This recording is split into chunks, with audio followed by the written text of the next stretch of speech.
Bem, agora nós vamos começar a conversar um pouquinho sobre a etiologia, ou seja, da onde será que vem o autismo? Quais fatores podem trazer esse transtorno para a pessoa? Aqui eu quero deixar claro que eu falo para vocês em relação à DSM, ou seja, em relação à medicina, em relação à ciência. Nós sabemos que dentro do histórico das deficiências, dos transtornos, há muitos mitos de cunho cultural, de cunho religioso, não é? Nós sabemos também da herança histórica que as pessoas com deficiência passaram. E eu me refiro aqui ao próprio autismo. É castigo, né, pagar um pecado, enfim. Né? Então, há esses mitos de cunho cultural, de cunho religioso, que não nos cabe aqui. A minha fala lá sempre vai ser em relação à ciência, à medicina. Então, eu trouxe a etiologia em relação à DSM, que ela traz que são muitos fatores, não é? Pode haver o componente genético, componente ambiental, falta do ácido fólico, infecções maternas, uso de certas drogas na gestação, prematuridade, baixo peso ao nascer, a questão das pessoas pais, né, que são parentes de primeiro grau, defeitos congênitos, idade paterna ou materna acima de 40 anos. Então, aqui eu trouxe alguns aspectos da etiologia. Há alguns desses que já foram descartados, que as pesquisas falam que não, certo? Mas, de uma forma geral, esses são aí os motivos mais elencados.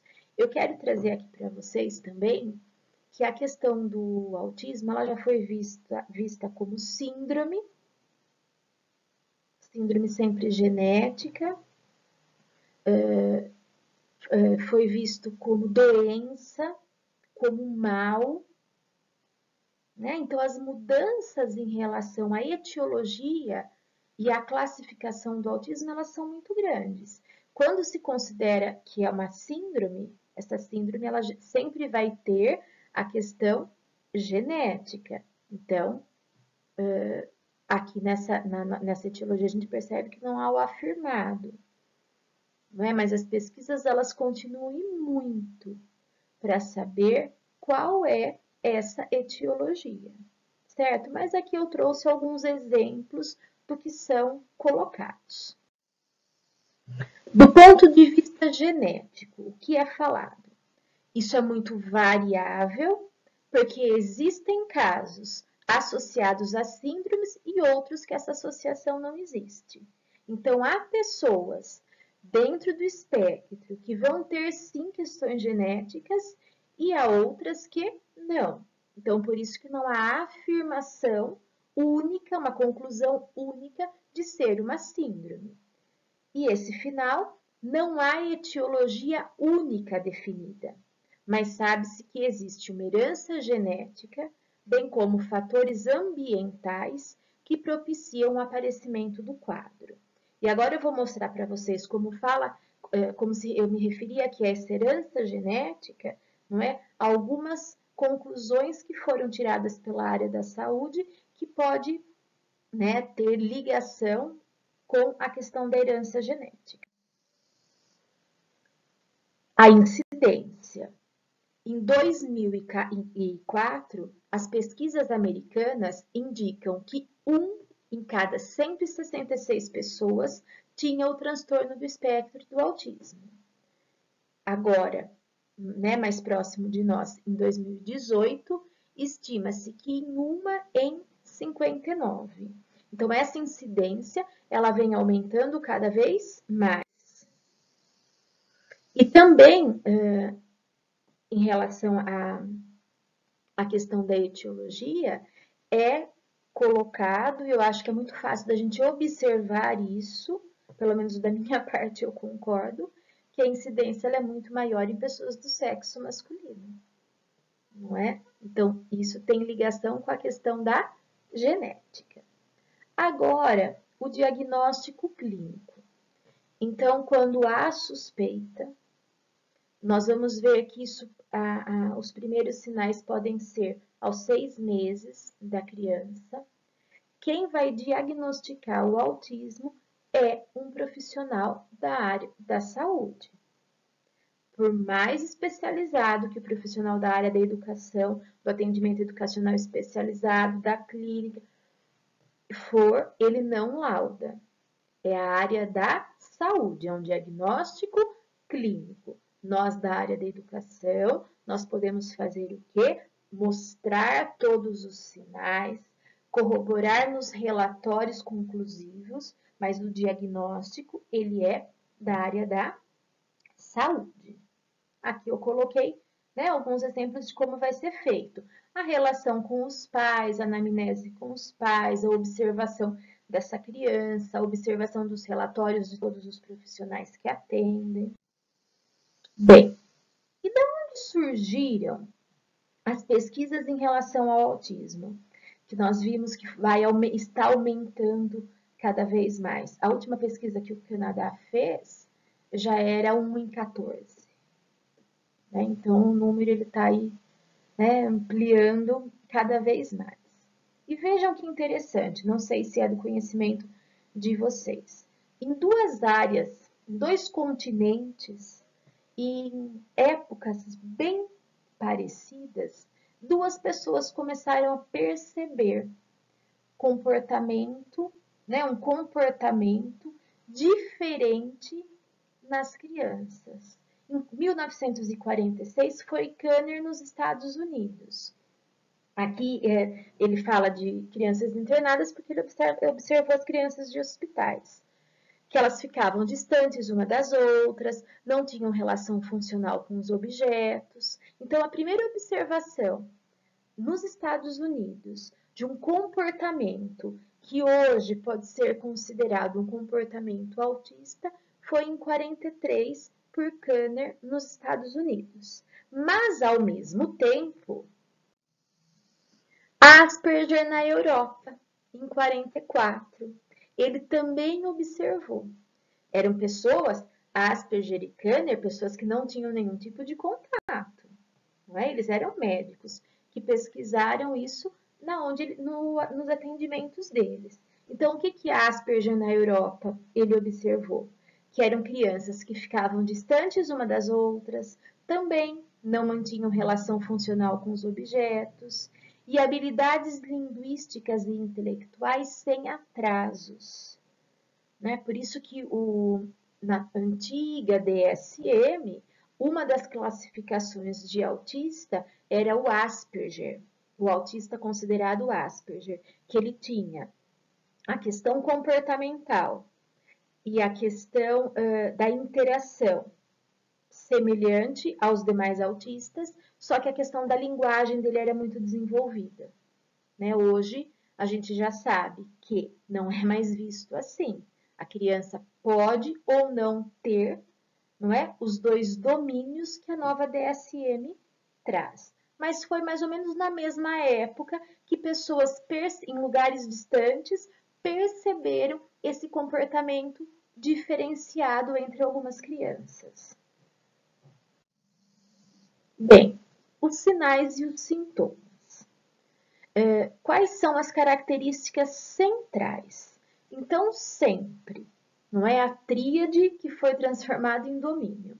Vai ser sempre a questão da comunicação, da interação social e do comportamento. Então, pessoal, quando nós pensarmos no autismo, por mais diferenciado, como eu disse para vocês, como eu abri minha aula falando disso, por mais diferenciado que seja, né, que as pessoas tenham essa diferenciação entre si, o que indica, né, que ele é um autista é a alteração na comunicação, na interação social e no comportamento. É isso que significa ser autista. Ter o quê? Essa alteração. Ter isso diferenciado dos demais. A comunicação, a interação e o comportamento, certo? E aqui traz, né, nessa tela a questão da idade, que isso não existe uma idade única para essa questão. Aqui eu coloquei para vocês a época dos sinais de alerta. Então, eu já citei de uma forma bem breve, quando que vai ser o primeiro sinal, um sinal de alerta para os pais? Aos 6 meses. Por que aos 6 meses?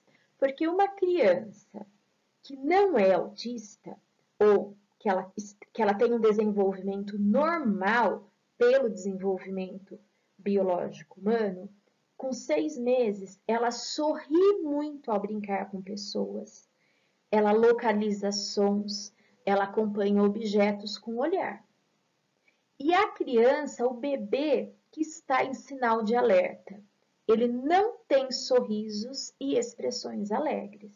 Então, dentro da DSM, é colocado que o primeiro sinal de alerta vai ser aos 6 meses. Aos 9 meses, a criança com desenvolvimento comum, ela sorri e ri enquanto olha para as pessoas, ela interage com sorrisos, ela brinca de esconde e achou, ela duplica sílabas, mamã, papá, né? Agora, a criança em sinal de alerta do autismo não responde às tentativas de interação feita pelos outros, quando a gente brinca de sorrir, quando a gente faz uma careta, ele se mantém lá no que nós vimos na outra aula, no comecinho da outra aula, do outro vídeo, desligado da realidade. Não busca interação, também omitindo som, careta, sorriso, ele não faz isso. 1 aninho, 12 meses. A criança com desenvolvimento comum. Imita gestos como dar tchau, bater palminha, responde ao chamado pelo nome, faz sons como se fosse conversar com ela mesma. E a criança em sinal de alerta não balbucia ou se expressa como bebê, não responde ao seu nome quando chamado, não aponta para coisas no intuito de compartilhar atenção, não segue com o olhar, né, com gesto. Isso 1 ano. 1 ano e 3 meses. A criança com desenvolvimento comum. Troca com as pessoas muitos sorrisos, sons e gestos em uma sequência. Executa gestos a pedido. Fala uma palavra.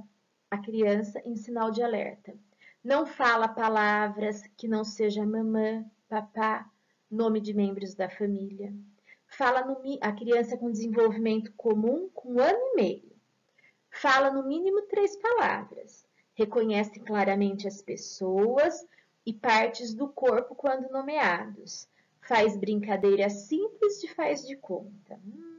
Faz de conta para criança com autismo.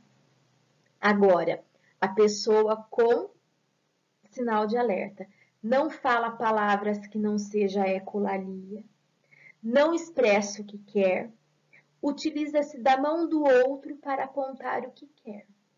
Então, vejam bem, são sinais de alerta que eu trouxe aqui, que não necessariamente vai aparecer em todas as crianças que já foram diagnosticadas com autismo ou bebês que estão sendo acompanhados, mas essas questões dos sinais de alerta, elas têm total ligação, logicamente que perante a idade que nós estamos falando, da questão da comunicação, da interação e do comportamento.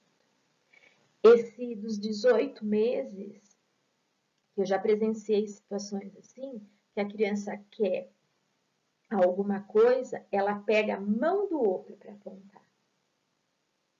Não é? Esse comportamento de eu quero aquilo e eu não mostro, eu pego a mão do outro para mostrar, é aquilo que nós vimos na definição do nome do autismo, do significado do autismo. O desligamento da realidade. Eu estou aqui, mas eu não me vejo aqui. Eu não aponto. Eu pego a mão do outro, porque o outro está na realidade, para apontar. Então, aqui eu trouxe para vocês alguns sinais de alerta de uma forma generalizada e que são os mais comuns. E para finalizar essa parte, com 24 meses, 2 aninhos, a criança brinca de faz de conta, forma frases de 2 palavras com sentido que não seja repetição, gosta de estar com crianças da mesma idade e tem interesse em brincar conjuntamente. Procura por objetos familiares que estão fora do campo de visão quando perguntado. A criança em sinal de alerta não fala frase com 2 palavras que não sejam repetição.